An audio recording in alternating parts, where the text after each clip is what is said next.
pour la majorité des révolutionnaires algériens. La guerre d'Algérie est née le 8 mai 1945 à Sétif, Kharata et Guelma.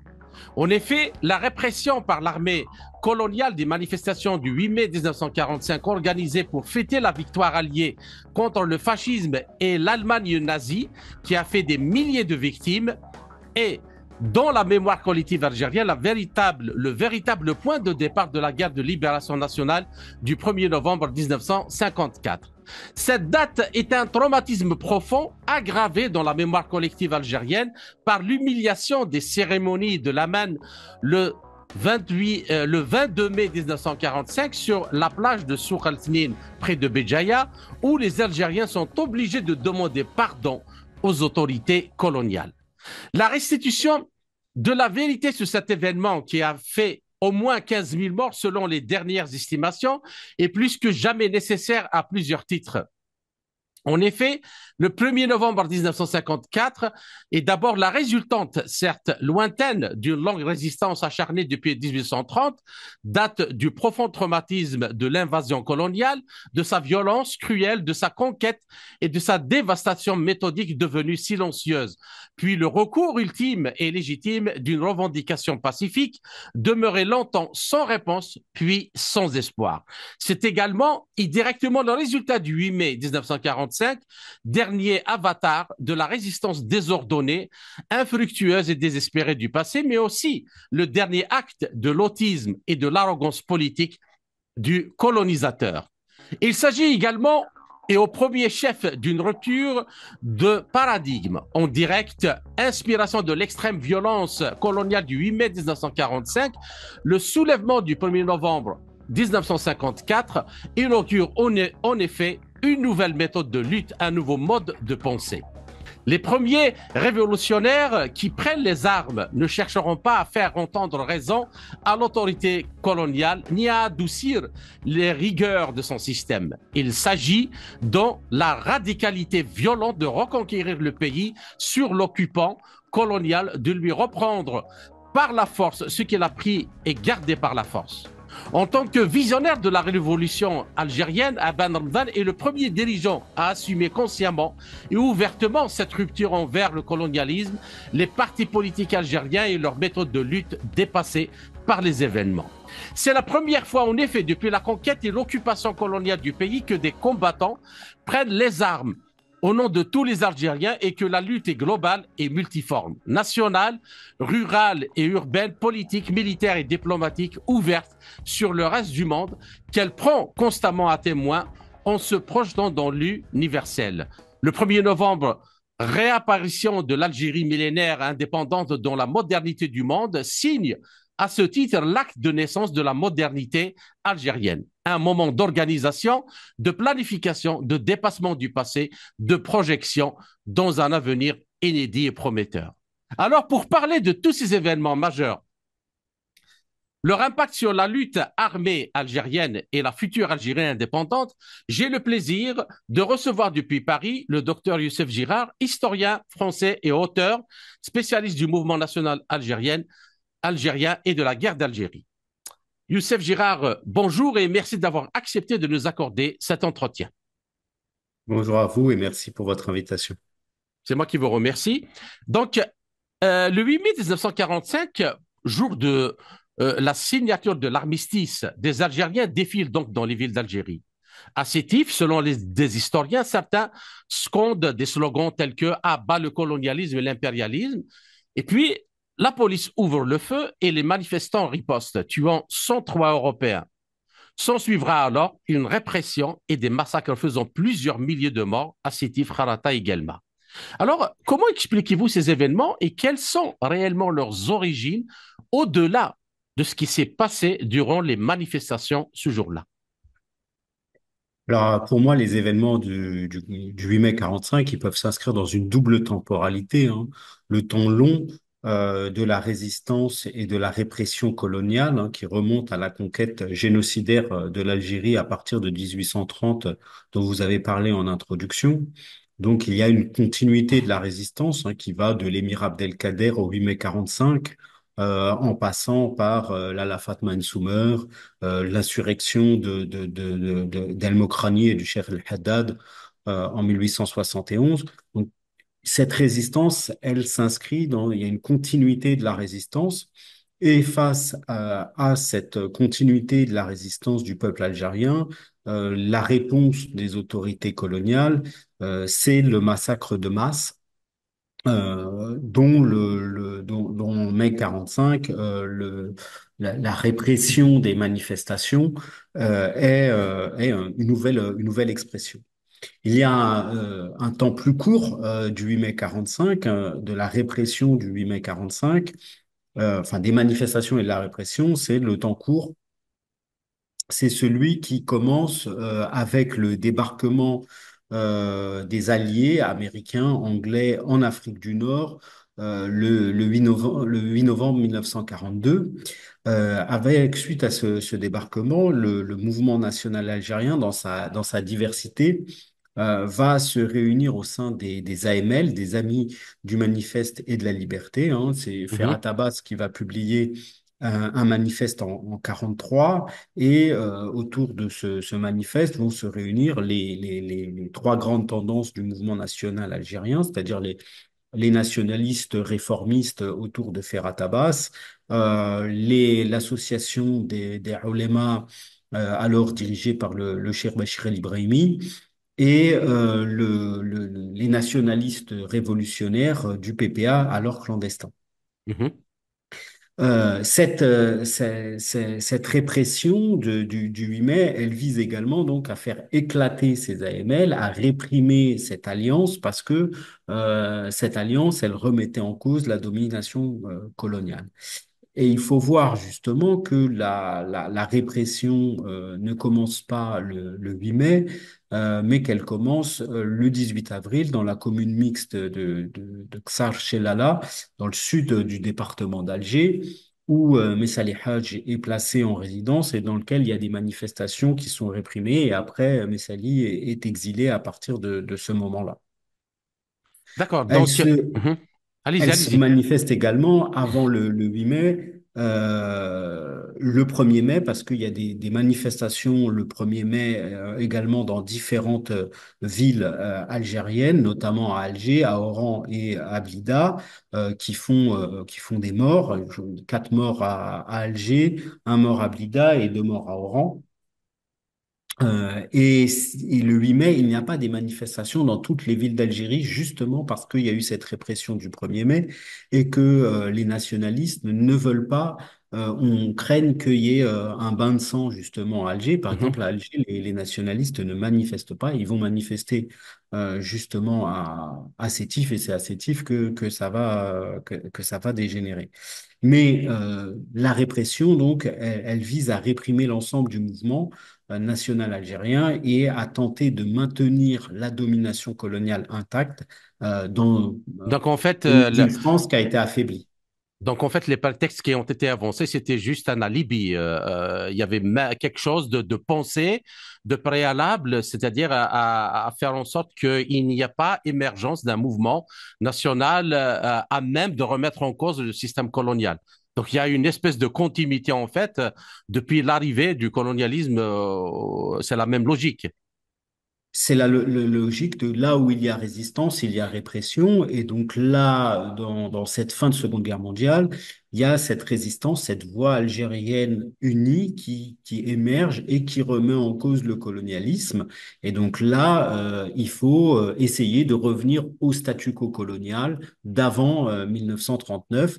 Et donc pour ça, ben, il faut casser le mouvement des AML et réprimer la population algérienne qui est sur lequel repose ce mouvement-là. D'accord. Donc effectivement, après, à Sétif, il y a eu un drapeau algérien qui a été brandi, et donc on a prétexté de ce drapeau algérien pour ouvrir le feu. Mais déjà 8 jours avant, la police française réprime les manifestants à Alger, manifestants nationalistes à Alger. Il y a déjà des morts à Alger. Mhm. D'accord. Alors, comme quand même ces événements ont eu lieu au sortir donc de la Seconde Guerre mondiale, J'aimerais bien un peu on aborde cet aspect-là. Alors, après la mobilisation forcée par l'armée française de 140 000 Algériens, corrigez-moi, hein, si le chiffre, vous estimez qu'il n'est pas juste, durant la Première Guerre mondiale, donc 1914-1918, et pas moins de 120 000 autres ont également participé à la Seconde Guerre mondiale, 39-45, pour libérer l'Europe. Donc la France qui avait donc, rappelons-le, instauré officiellement la collaboration avec le régime nazi sous Pétain et Vichy. Alors, comment peut-on expliquer la violence de la répression coloniale au moment où les Algériens avaient droit d'attendre donc au moins une reconnaissance par rapport à cette participation et, si possible, des remerciements de la part de la France pour leur participation à la guerre.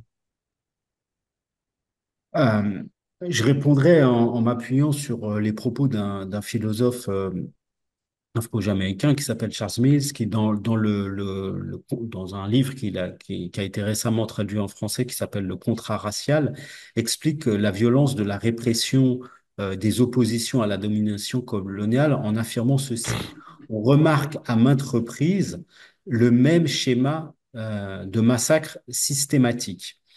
Ce schéma confirme qu'un tressaillement ontologique s'est propagé à travers le système politique blanc, suscitant ce qu'on pourrait appeler la terreur blanche, afin d'assurer que les fondations de l'univers moral et politique demeurent en place.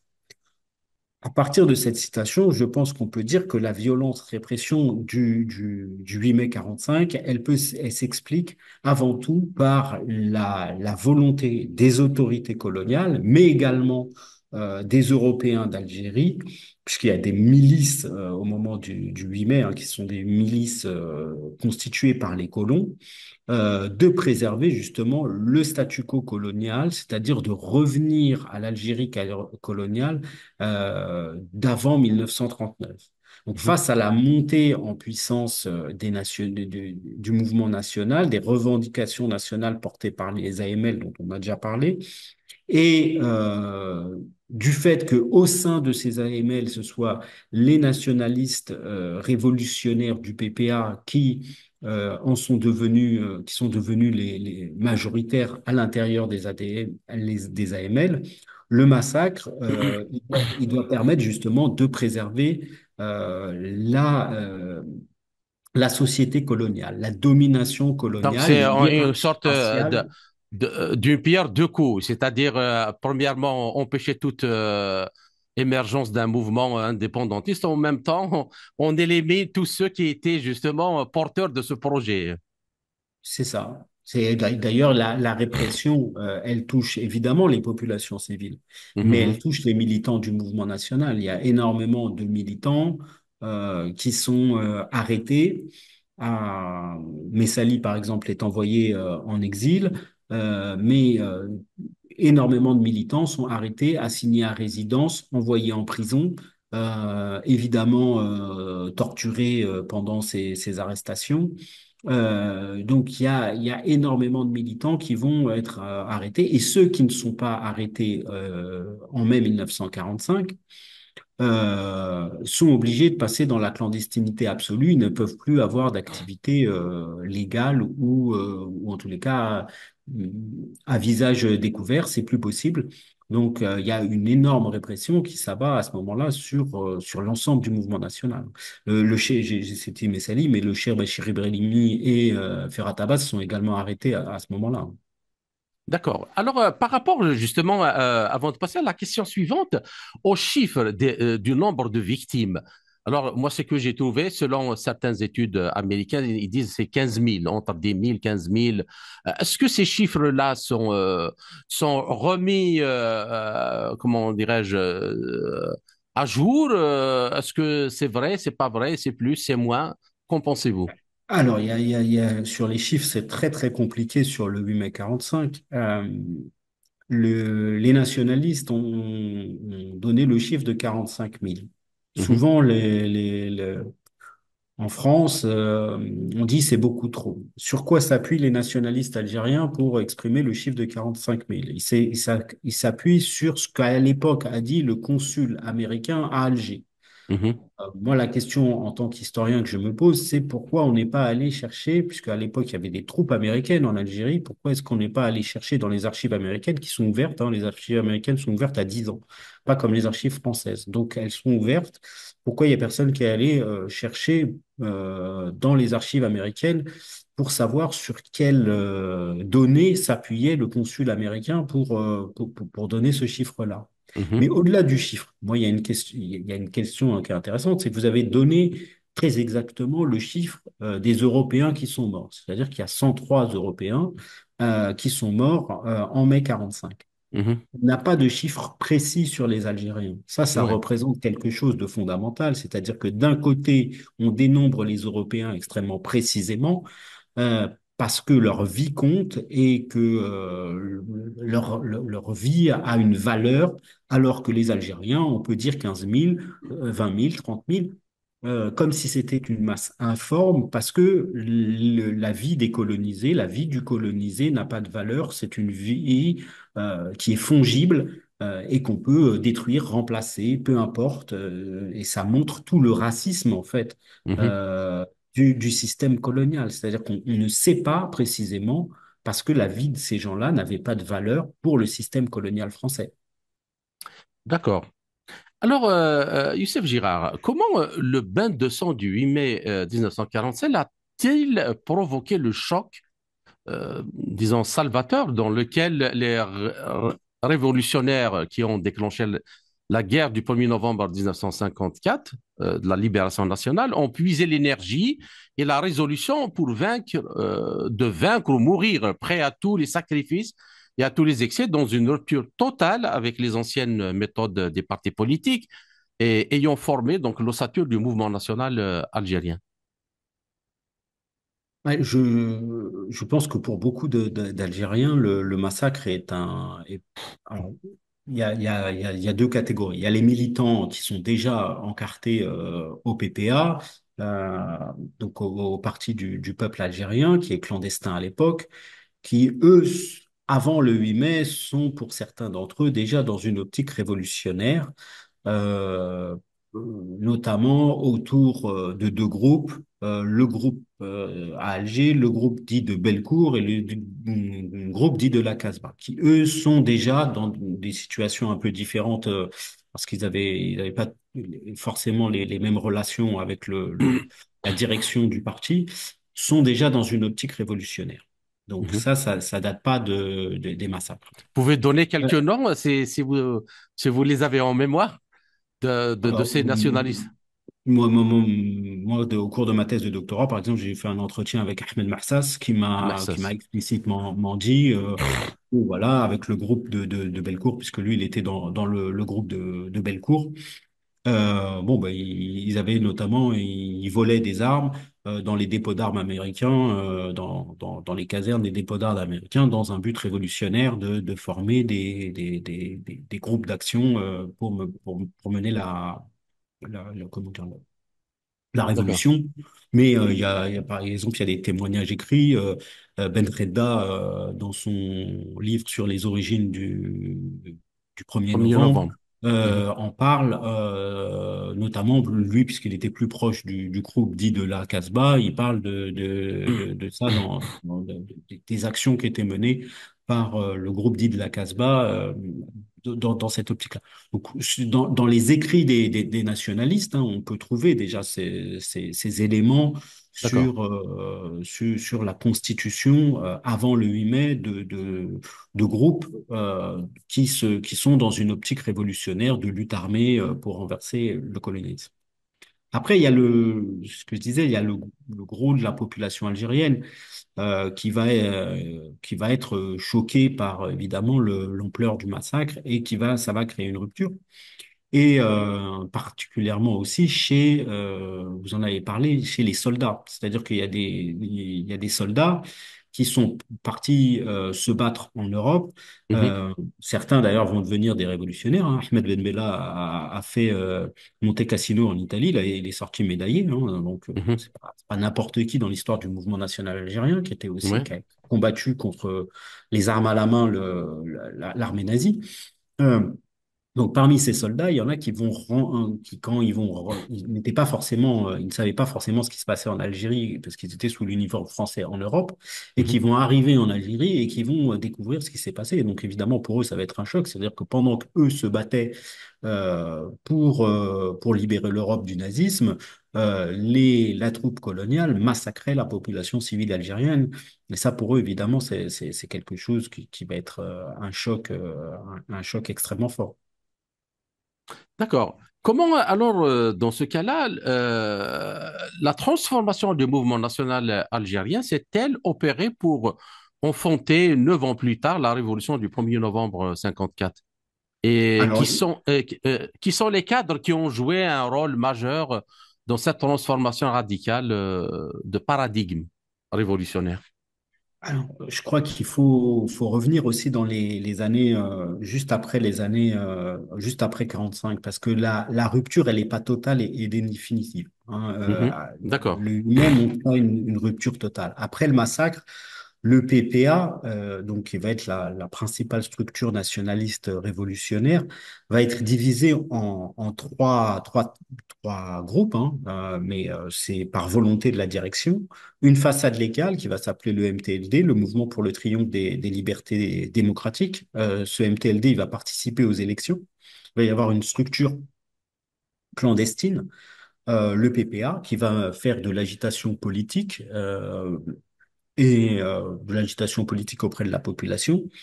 Et puis, il va y avoir une structure paramilitaire qui va s'appeler l'organisation spéciale, qui va, elle, préparer justement la révolution armée en formant comment dire, des cadres militaires ou paramilitaires. Il va y avoir environ 2000 militants qui vont passer dans ce qui va s'appeler l'OS, hein, l'organisation spéciale, et qui va être D'accord. démantelé par la police coloniale au printemps 1950. L'OS va disparaître au printemps 1950. Ses principaux cadres vont être arrêtés et emprisonnés ou soit passer dans la clandestinité, voire en exil, puisque certains vont même partir au Caire, en Égypte, puisque ils seront les animateurs des débuts de la révolution en Égypte. Mhm. Mais jusqu'en 1948, en fait, il y a quand même un espoir, même au sein du MTLD, du PPMTLD, d'arriver à quelque chose par les élections. En avril 48, par contre, il va se passer quelque chose, c'est que l'administration coloniale, sachant que les élections sont perdues pour elle et que c'est le MTLD qui va remporter les élections, l'administration coloniale va truquer massivement les élections. C'est ce qui va devenir dans le Ouais. langage commun algérien les élections à la Naïjlène, puisque Naïjlène, c'était le gouverneur d'Algérie de l'époque. Mhm.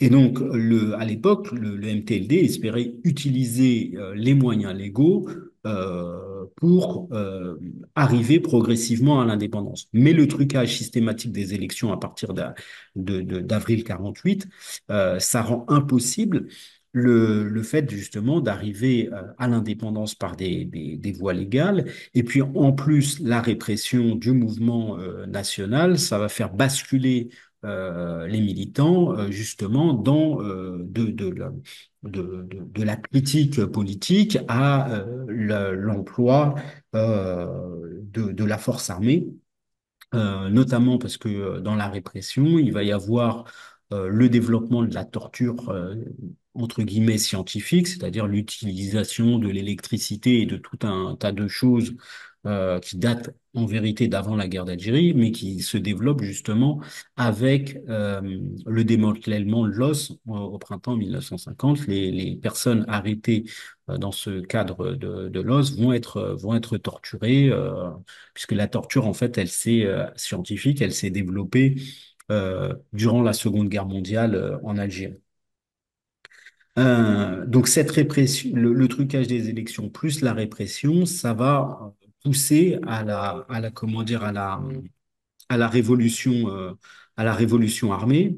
Et notamment, ça se fait aussi dans la crise que va traverser la direction du PPM-TLD à partir de la fin de l'année 19, enfin à partir de l'année Mhm. 53.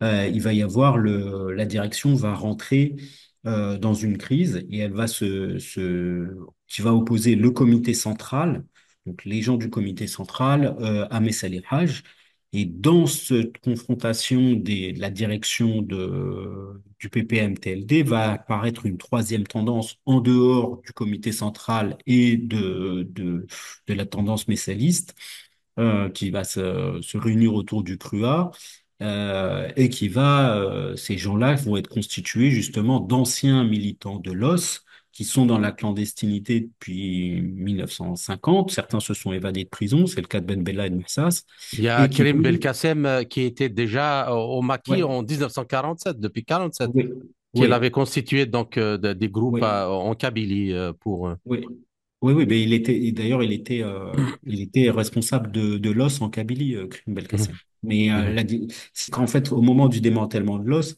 certains militants vont être arrêtés, mis en prison, mais certains vont passer dans la clandestinité et donc vont pouvoir échapper à la répression. Donc il y a tout un groupe qui va se constituer d'anciens militants de l'OS autour du CRUA. Et donc, justement, c'est ce groupe de militants qui va déclencher le 1er novembre. Donc, le 1er novembre,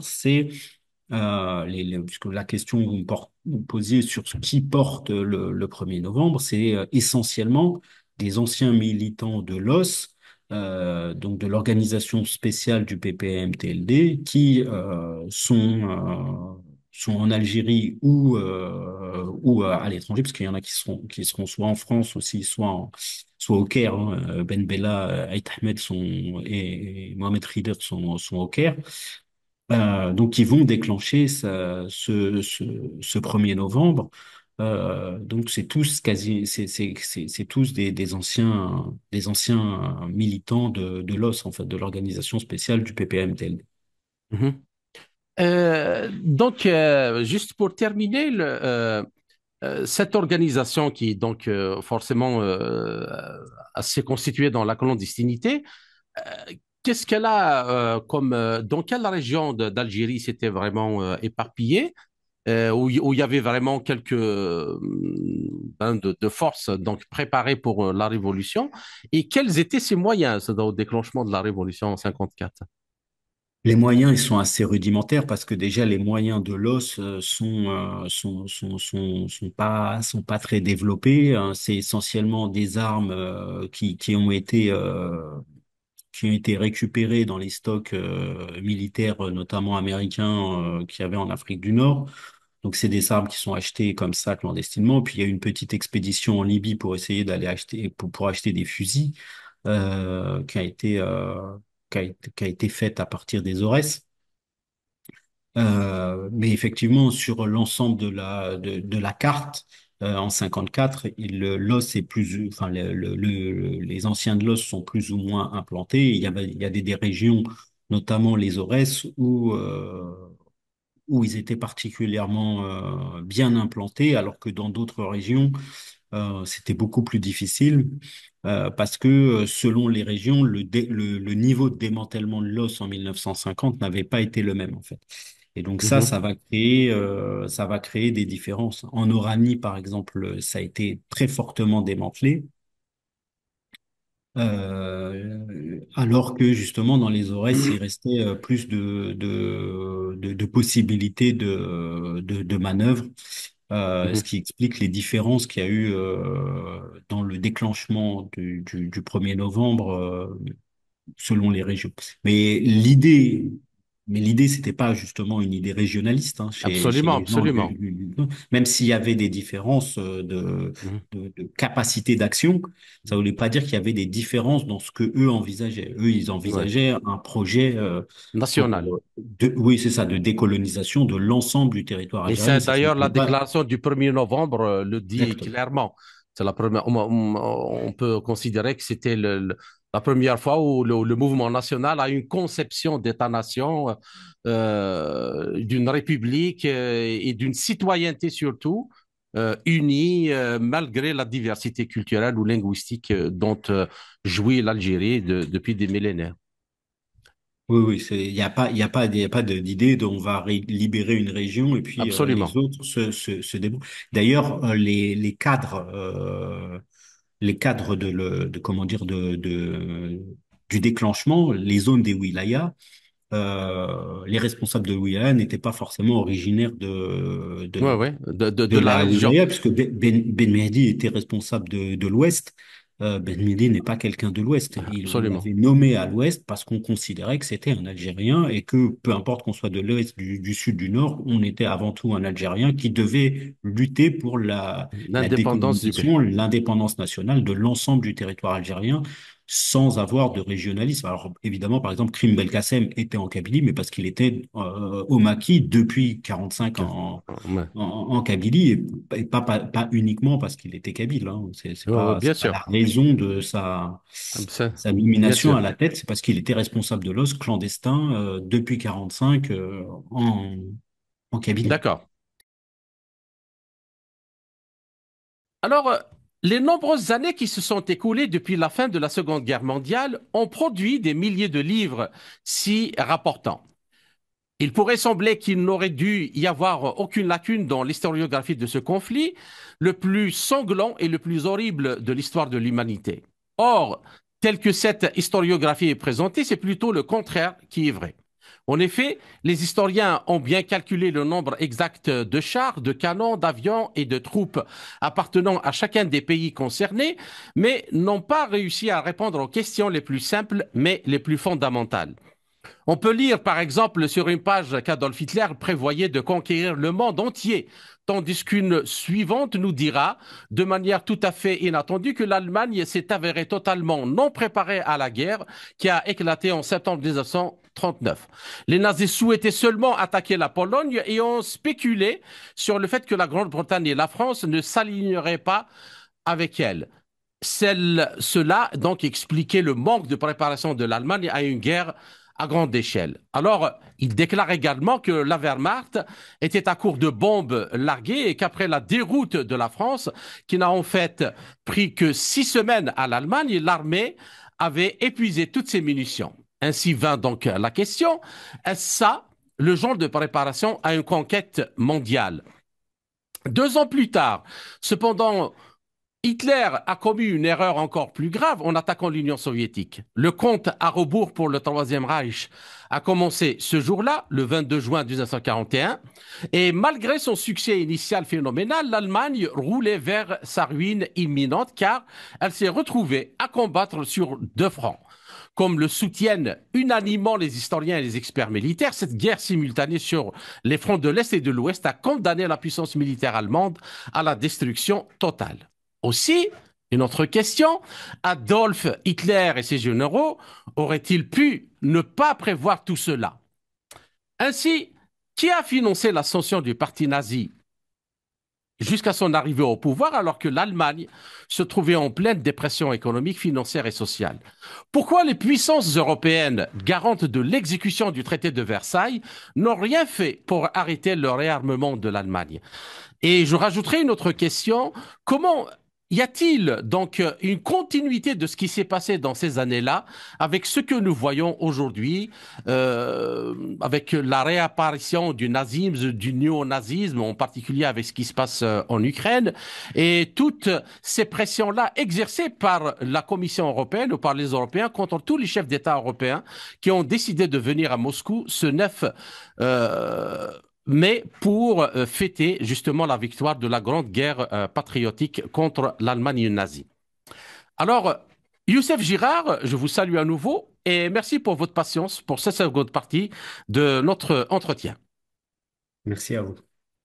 Alors, j'aimerais bien vous lire un extrait du témoignage de Yelmar Schacht, qui est considéré par beaucoup d'historiens comme étant le cerveau, en tout cas économique et financier, qui a mis sur pied le système nazi, ancien donc ministre de l'économie sous Hitler, au procès de Nuremberg. Hein. Donc c'est sa déclaration au procès de Nuremberg. Et alors je le cite: je dois dire que j'ai été déçu que le réarmement de l'Allemagne n'ait en aucune façon a été empêché par des actions des Alliés.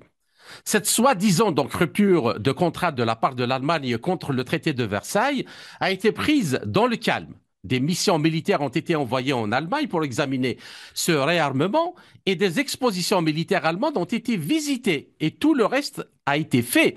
Mais rien du tout n'a été fait pour arrêter le réarmement de l'Allemagne. Fin de citation. Alors, qu'en pensez-vous?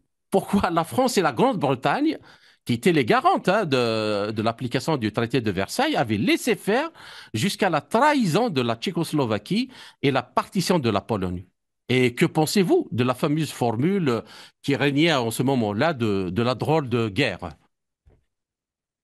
Bon, il y a plusieurs éléments qui peuvent expliquer la position de la France et de l'Angleterre. Le premier élément, c'est le traumatisme de la Première Guerre mondiale. Les deux pays sont profondément marqués, comme l'Allemagne hein, d'ailleurs, par la Première Guerre mondiale. Et il y a un fort mouvement pacifiste. Hein. La Première Guerre mondiale, ça devait être la der des der, la dernière des dernières. Il ne devait pas y avoir d'autres guerres parce que il y avait, ça avait ensanglanté l'Europe et qu'il fallait à tout prix préserver la paix, même à faire la paix avec Adolf Hitler et, et le régime nazi. Il y a un deuxième élément qui peut aussi permettre d'expliquer cette position, c'est la crainte et la hantise du communisme.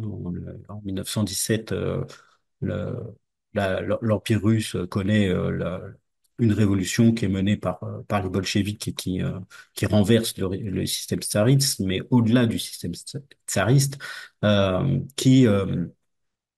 qui remet en cause la propriété privée, qui remet en cause l'économie capitaliste. Et cette révolution d'octobre a une influence sur toute une partie de l'Europe, avec la constitution de partis communistes en Europe, en France, en Allemagne, etc. Et dans les années qui suivent juste la guerre, par exemple, il y a, il y a les il y a comment dire, des révolutions qui naissent dans différents pays, notamment en Allemagne, avec à la fin de la guerre, le mouvement spartakiste et l'exécution de Rosa Luxembourg et de Karl Liebknecht. Donc, mais il y a aussi en Hongrie, etc. Donc, il y a dans toute l'Europe de l'après-guerre, de l'entre-deux-guerres, au sein des classes dirigeantes européennes et de leurs représentants politiques, une hantise, c'est que le mouvement ouvrier, inspiré par la Révolution d'octobre, renverse comment dire, le Le pouvoir capitalisme. politique, mais également remet en cause l'ordre social et économique. Et donc abolissent par exemple la propriété privée, donc ce Mhm. sur quoi ils reposent leur richesse. Et donc face à cela, il y avait un vieux slogan de la droite française au moment du Front populaire. Donc en 36 en France, il y a l'élection du Front populaire dans lequel il y a les socialistes et des communistes, enfin, les radicaux, les socialistes et les communistes qui sont alliés. Et le vieux slogan de la droite française face à ce Front populaire, c'était de dire mieux vaut Hitler que le Front populaire parce que bah, finalement, mieux vaut la dictature fasciste que la remise en cause de la propriété privée ou tout simplement donner des droits sociaux élémentaires aux C'est-à-dire ouvriers. remettre en droit, en cause disons, la main basse qui était, qu'avait l'oligarchie qui contrôlait la richesse des pays européens occidentaux notamment, pour Oui, donner justement, oui, comme vous dites, des droits à la classe ouvrière. oui, oui, puisque le Front populaire n'a pas socialisé l'économie, hein. Ils ont donné un certain nombre de droits comme la réduction du temps de travail avec la semaine de 40 heures ou les congés payés, 2 semaines de congés payés. Ils n'ont pas non plus, voilà, ils n'ont pas aboli la propriété privée, ils n'ont pas pendu les Mhm. patrons. C'était pas une révolution, c'était une Oui, oui. évolution du système législatif français en fonction pour donner des droits aux travailleurs et travailleuses, aux employés, aux salariés qui vivaient en France. Donc, mais même ça, c'était trop. C'est pour ça qu'il y avait ce slogan mieux vaut Hitler que le Front populaire, mais qui explique les accointances que vont avoir une grande partie Du patronat banquier, financier et du, même industriel du- avec le ah, Troisième ah, Reich. exactement. Mhm. Aussi bien en Euh, Allemagne qu'en France d'ailleurs, hein, parce qu'en dans- Allemagne, vous posiez la question. Voilà. mais il y a quand même une question ici, c'est-à-dire, on peut vous accorder donc ce contexte-là géopolitique et historique, mais il y a une question quand même qui se pose, comment ils n'ont pas mesuré le danger qui allait advenir quelques années après, notamment après avoir cédé donc la Tchécoslovaquie sur la question des Sudètes à Hitler. Et en fait, Hitler, il s'est complètement retourné. Il a commencé par la partie occidentale, bien que ce n'est pas ce qu'il avait dit dans le Mein Kampf. Ce sera le sujet de la deuxième question. Est-ce que c'était un manque de maturité, quoi? Comment on peut l'expliquer? Parce que c'était quand même clair que l'Allemagne, avec le niveau de réarmement qu'elle avait engagé, elle pouvait devenir une menace réelle. Oui, mais enfin, faudrait replonger totalement dans l'atmosphère de l'époque. Mais pour beaucoup, à l'époque, l'ennemi principal, le danger principal, c'est pas l'Allemagne, c'est l'Union soviétique, parce que l'Union soviétique propose un modèle social alternatif qui est inacceptable pour ces gens-là. Et puis, il faut pas prendre le nazisme comme quelque chose qui est isolé de la culture européenne. C'est ce que dit notamment Johann Chapoutot, qui est un Mhm, des meilleurs spécialistes français du nazisme, que c'est l'expression d'une culture européenne, que c'est pas une anomalie dans l'histoire de l'Europe, de l'Occident, le nazisme. C'est quelque chose qui va radicaliser des conceptions qui sont déjà largement partagées mhm, par toute une partie de l'Europe. C'est-à-dire que le colonialisme de l'Europe a fait que les théories racistes sont largement implantées dans la culture européenne et que c'est pas de fait, c'est partagé par beaucoup de gens en Europe, mhm, l'idée mhm. de hiérarchie Donc, raciale, de domination, etc.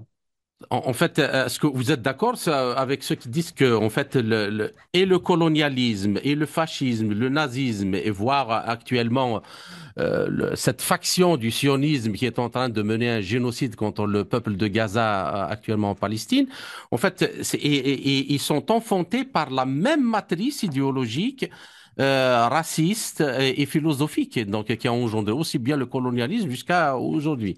Cet dénigrement de la vie humaine, le fait de se sentir supérieur, comme vous le disiez dans la première partie, et qui fait que quand même, on se demande comment on peut être aussi aveugle par rapport à ce genre de réalité. Il y a une continuité, enfin, c'est pas quelque chose de nouveau, en fait, de Oui, dire qu'il y a oui. une continuité entre comment dire, le nazisme, enfin, le colonialisme et le nazisme. C'est quelque chose qui est déjà très ancien, puisque au lendemain de la guerre, euh, il y a parmi les peuples colonisés, notamment cette grande voix qu'a été Aimé Césaire, qui, dans son discours sur le colonialisme, nous explique déjà cela, il nous dit que dans le bourgeois qui partait coloniser au 19e siècle, il y avait un Hitler qui dort. C'est-à-dire que c'est pas quelque chose qui est, Mhm, le nazisme n'est pas sorti de nulle part. Il est sorti justement de cette monstruosité qu'a été le colonialisme, qui a fabriqué à partir de la fin du XVe siècle de la conquête de l'Amérique, du génocide des Amérindiens, de la réduction, de la mise en place d'un esclavage racial qui a réduit les Africains au statut d'objet que l'on pouvait vendre et acheter. Complètement et qui s'est répandu après durant les siècles suivants, qui a été maintenu en Afrique, en Asie. Ce colonialisme est revenu en Europe. Comme dit Césaire, il a ensauvagé le colonisateur, il l'a rendu barbare, en tous les cas plus qu'il n'était encore, il est revenu en Europe et il a incendié l'Europe de ces théories racistes et raciales. Mais du côté des Européens, certains l'ont, parce que je cite Césaire du côté des colonisés, mais Oui, oui, du côté des Européens, dès le lendemain de la guerre, certains le disent aussi.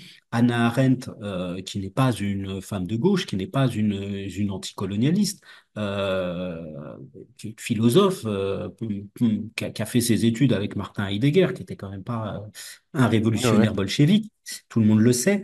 Euh, Dans ses origines du totalitarisme, qu'est-ce qu'elle explique comme origine du nazisme? Elle voit très clairement le colonialisme. Donc le colonialisme a enfanté l'esclavage racial, le colonialisme a enfanté le nazisme, mais parce que tout ça s'inscrit dans la même matrice qui est la suprématie blanche, c'est-à-dire le fait que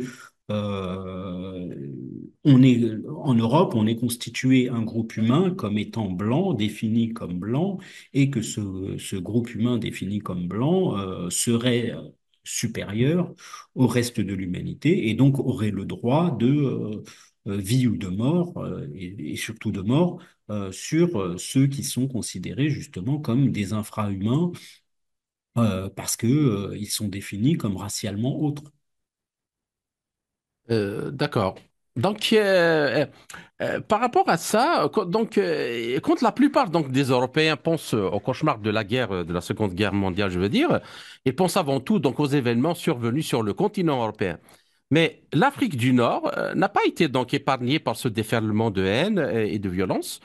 Et au cours donc de la Seconde Guerre mondiale, vous l'avez évoqué un peu durant la première partie, donc trois puissances européennes ont gouverné tout ou une partie de l'Afrique du Nord, toutes les trois avec donc une immense brutalité, la France de Vichy, l'Italie mussolinienne et l'Allemagne nazie qui a occupé la Tunisie de novembre 42 à mai 43. On a le Maroc, l'Algérie, la Tunisie furent pendant la majeure partie du conflit dominée par la France de Vichy. Et toutes les lois donc antisémites, par exemple, racistes, que le régime de Vichy a imposées à la France métropolitaine ont été étendues aux colonies françaises d'Afrique du Nord et de l'Ouest, expulsant par exemple les Juifs de leur emploi, les privant de la citoyenneté s'ils la possédaient et saisissant les propriétés, les entreprises et les actifs, comme ça a été fait en Europe. Et je ne parle pas des autochtones, donc de ces pays-là. Alors, pouvez-vous nous donner un aperçu sur la vie en Afrique du Nord, par exemple, et en Afrique en général, durant l'occupation nazie et fasciste? Et est-ce que, sans la défaite des puissances de l'Axe, les mouvements indépendantistes africains auraient-ils eu la même dynamique et le même succès? Qu'en Alors, pensez-vous? il y a plusieurs choses dans votre question. Donc, sur Mhm. la vie, déjà sur le statut des populations, notamment des populations juives en Afrique du Nord, il était très différent selon les pays, puisqu'en Algérie, ils ont été, les juifs algériens, Avec la qui n'étaient pas des nationalité. colons, voilà, ont eu la nationalité par le décret Crémieux en Mhm. 1870. Donc, ils étaient citoyens français, en tous les cas pour ceux qui vivaient dans la partie nord, puisqu'il y avait ceux qui vivaient dans le désert algérien, qui, eux, étaient toujours sujets indigènes, parce que c'était sous administration, c'était pas des départements, c'était sous administration coloniale. Ça représente pas beaucoup de personnes, mais c'est juste pour la précision. Donc, ces personnes qui étaient donc citoyens et citoyennes français depuis 1870 vont perdre leur nationalité par le régime de Vichy et leurs biens vont être confisqués, ils vont être exclus des écoles, enfin ils vont subir toutes les lois de Vichy en Algérie. Mhm. Je précise que, par exemple, quand il y a eu l'arianisation, ce qu'on appelle l'arianisation des biens, les oulémas algériens, donc les religieux algériens, avaient émis des fatwas, donc des décisions juridiques pour dire qu'il était interdit aux musulmans de toucher aux biens qui avaient été spoliés aux juifs. Au Maroc, c'est un peu différent puisque le Maroc était un protectorat. C'était évidemment une colonie, hein, mais c'était un protectorat, donc il restait des institutions marocaines et que le sultan du Maroc à l'époque a refusé que les lois de Vichy s'appliquent à la population juive marocaine en disant que c'était des Marocains et donc ils ne dépendaient pas il n'avait pas à subir ce qui était décidé par la France, qui restait des sujets marocains et qui n'avaient pas à être ces lois n'avaient pas à être appliquées sur eux. Donc selon les endroits, c'est pas exactement les mêmes statuts et les mêmes lois qui étaient appliquées. Sur la vie pendant la Seconde Guerre mondiale en Afrique du Nord, il y a une répression extrêmement forte qui va s'appliquer par le régime de Vichy contre le mouvement national dans les trois pays. Déjà, le PPA dont on a parlé dans la première partie, il est dissous en même temps que le PCF en septembre 1939. Donc, pendant toute la période de Vichy, c'est une organisation clandestine dont les dirigeants, notamment Messali, est en prison. Mhm. Donc, il y a une activité clandestine, mais il n'y a pas d'activité politique publique. C'est totalement interdit. Euh, donc, j'en viens justement à ça permet de faire le lien avec la dernière partie de votre question Mhm. sur justement est-ce que sans la victoire des Alliés ou sans la défaite de l'Axe, les mouvements de libération nationale en Afrique auraient connu la même dynamique. Euh, c'est toujours compliqué de faire de l'histoire avec des si, Des mais suppositions. effectivement, mais effectivement, on peut tabler sur plusieurs choses, sur effectivement que la défaite du nazisme a affaibli cette idée justement dont on parlait à la question précédente, c'est-à-dire de suprématie blanche, de Mhm. domination de la race blanche qui aurait des droits sur le reste du monde. La défaite du nazisme, c'est aussi une défaite de cette idée-là qui, au lendemain de la guerre, ne peut plus s'exprimer dans les mêmes catégories et dans les mêmes termes. Euh, et donc, évidemment, comment dire, les mouvements de libération nationale en Afrique sont bénéficiaires de cela. Les mouvements de libération nationale, ils sont également bénéficiaires de l'affaiblissement des deux grandes puissances coloniales de l'époque, que sont le Royaume-Uni et la Et la France. France. Ouais. Et en Afrique, troisième élément, à mon avis, qui est important pour comprendre comment dire, du contexte international dont vont bénéficier les mouvements de libération nationale en Afrique, c'est qu'il y a la décolonisation de l'Asie. Les pays asiatiques sont décolonisés avant Mhm. comment dire, les pays africains, notamment parce que le Japon, même s'il était l'Allemagne, va remettre en cause la domination coloniale européenne dans le sud-est asiatique, des Français en Indochine ou des Hollandais en Indonésie. Et puis qu'il y a les mouvements indépendantistes aussi en Asie, en Inde, en Indonésie, en Indochine, notamment au Vietnam. Donc cette émergence de l'Asie va beaucoup bénéficier aux pays d'Afrique. On est quelques jours après l'anniversaire de Bandung, hein, Mhm. puisque c'était le 18 avril 1955, à la conférence de Bandung, qui est principalement organisée par des pays asiatiques. D'ailleurs, ça se passe en Indonésie. Par exemple, les nationalistes des pays du Maghreb vont participer, vont envoyer des délégations, même s'ils ne sont pas encore indépendants, vont envoyer des délégations à Bandung qui vont pouvoir s'exprimer à Bandung. Et la conférence de Bandung, dans sa déclaration finale, apporte un soutien explicite euh, au peuple d'Afrique du Nord en lutte pour Mhm. leur indépendance nationale. Donc D'accord. l'appui des pays nouvellement indépendants d'Asie, c'est aussi un élément fondamental dans le processus de décolonisation globale du monde. D'accord. Alors, Youssef Girard, pour une dernière question, quand même, de l'actualité, parce que nous avons brossé quand même, ou ratissé un peu loin dans l'histoire, par rapport à la situation actuelle.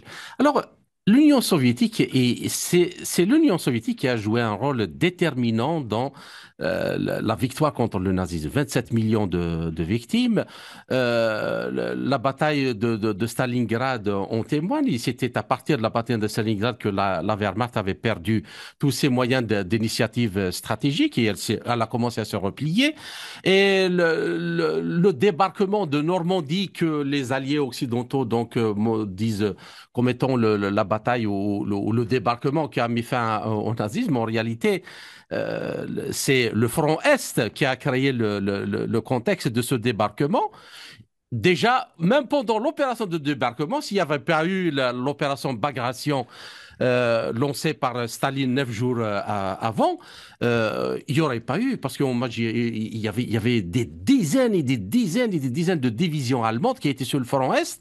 On imagine par exemple si le quart ou la moitié de ces divisions étaient rapatriées vers l'Ouest, le débarquement n'aurait jamais eu lieu. Alors, par rapport à la situation actuelle, comment on peut expliquer que des dirigeants européens qui ont souhaité venir à Moscou, pas pour, euh, pas pour serrer les pompes, je m'excuse, passez-moi l'expression à Vladimir Poutine, mais c'est pour une cérémonie qui évoque la victoire contre le nazisme. Il ne s'agit pas de venir glorifier la Russie, il s'agit de glorifier tous ceux qui sont tombés pour débarrasser aussi bien l'Europe que le monde du nazisme.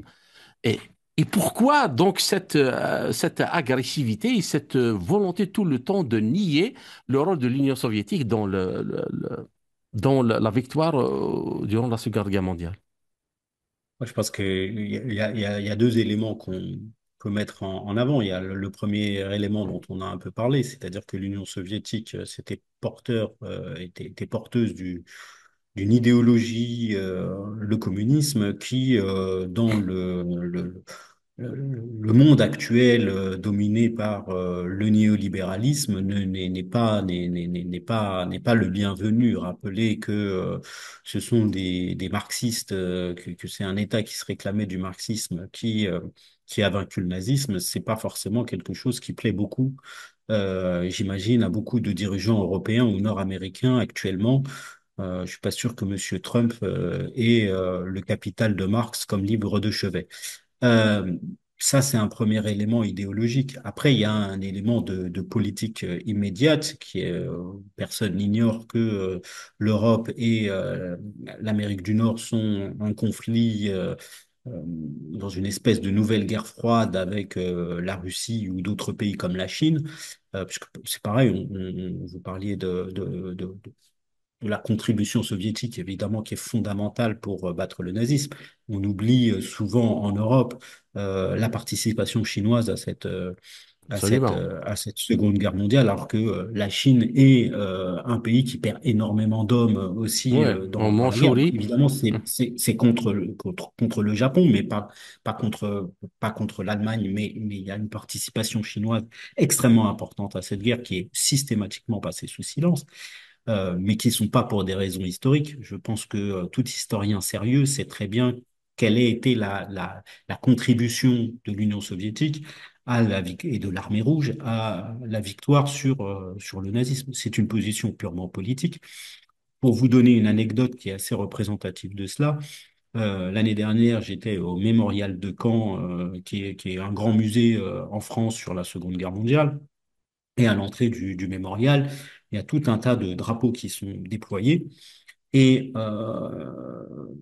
étrangement, il y a un des drapeaux qui n'était pas là, c'était le drapeau russe, alors qu'il y a même le drapeau allemand ou le drapeau italien. Mais il n'y a pas le drapeau russe. C'est quand même assez étonnant parce que on peut penser absolument ce qu'on veut Ouais, de la absolument. politique de Monsieur Poutine, c'est pas la question.